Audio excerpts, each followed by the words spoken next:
Good morning. We're here today to announce 3 separate cases highlighting the ongoing threat posed by Chinese economic espionage and research theft in the United States. First, the arrest today of a Harvard University professor for lying about his participation in a Chinese foreign recruitment program. Second, this morning we have unsealed a separate indictment of a Chinese national working as a scientific researcher at Boston University who failed to mention on her visa application that she is also a lieutenant with the People's Liberation Army.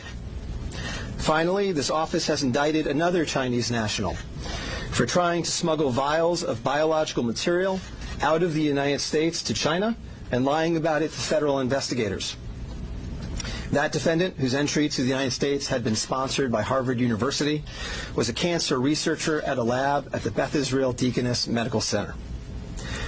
So, this morning, the FBI arrested Dr. Charles Lieber, the chair of the Department of Chemistry and Chemical Biology at Harvard University, for making false statements regarding his involvement in China's Thousand Talents Plan and his affiliation with the Wuhan University of Technology.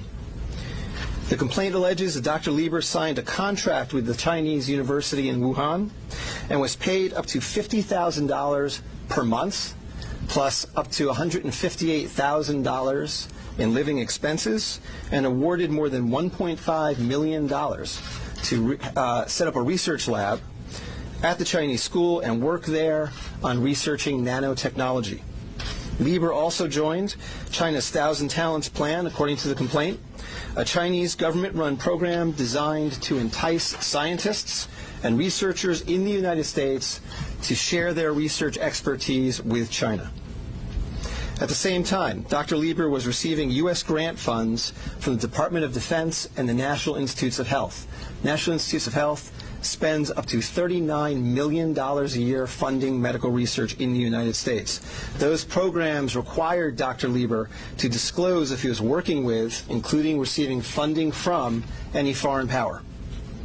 When questioned, Lieber hid his involvement with the Chinese entities, including specifically disavowing any connection to China's Thousand Talents Plan.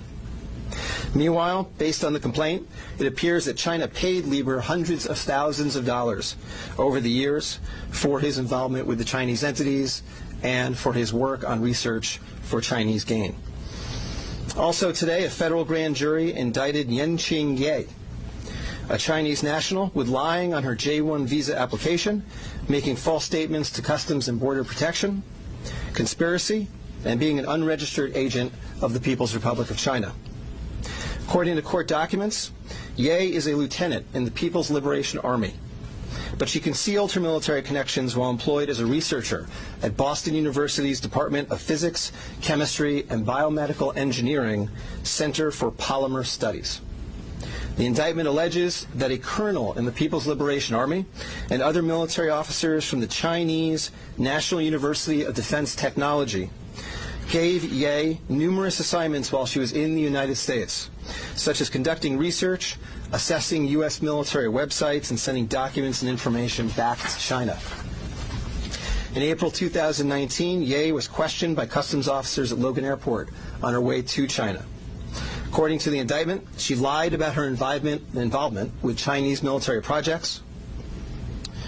A border search of her electronic devices showed that Ye had compiled information for the People's Liberation Army about 2 U.S. residents with expertise in robotics and computer science. Lastly, last week this office indicted Zheng Zhaozhong, a Chinese national sponsored by Harvard University who was doing cancer research at the Beth Israel Deaconess Medical Center.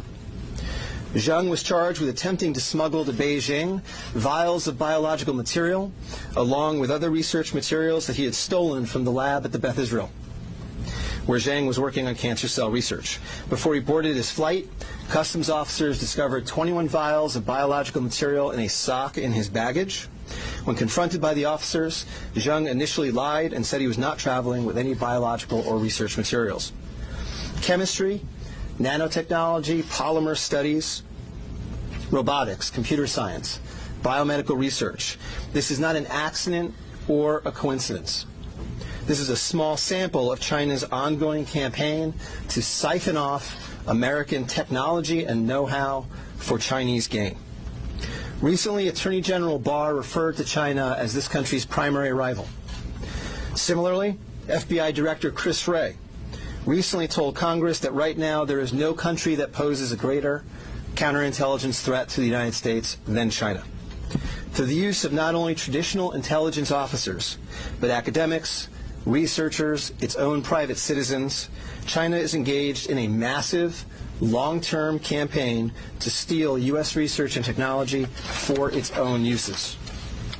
As demonstrated by these cases, on the academic side, the Chinese government uses partnerships and exchanges with U.S. schools and research institutions to access cutting-edge research and equipment.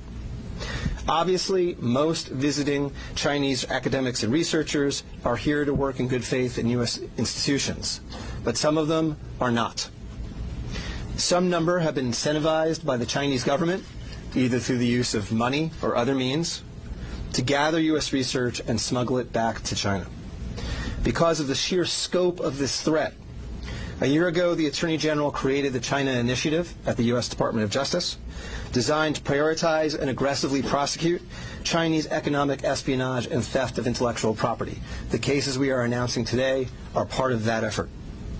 Boston is an especially attractive target for this kind of exploitation, and universities and research institutions and tech companies in this area must become sensitized to this threat. Our community benefits greatly from the diversity and talent of international visitors and our partnerships with foreign institutions, especially research institutions. But Chinese economic espionage and theft is a real and daily occurrence that we must begin to confront. As the world struggles to contain the new virus, a new speculation from the Chinese scientists who believe it may have originated at a research facility not far from the Wuhan fish market. While they say more research needs to be done to find solid proof, such labs are known to contain disease-ridden animals, including hundreds of bats. Our Kim Hyo-sun with the details. Amid the continued spread of the COVID-19 virus, there's rising speculation the virus could have originated from a government laboratory in Wuhan rather than the widely held belief that it emerged from the city's Huanan seafood markets. Citing a report published by Chinese scientists, a Chinese-language newspaper published in Hong Kong, Mingpao, and the British daily The Mirror explained Sunday that the Wuhan Center for Disease Control, or WHCDC, could have spawned the contagion in Hubei province. According to the report penned by Bo Tao-xiao and Lei Xiao of the South China University of Technology, the research lab, which is only 280 meters away from the Huanan seafood market, kept disease-ridden animals, including more than 600 bats. It stated that while it's plausible the virus was leaked from the lab and contaminated initial patients in this epidemic, more solid evidence is required through future study.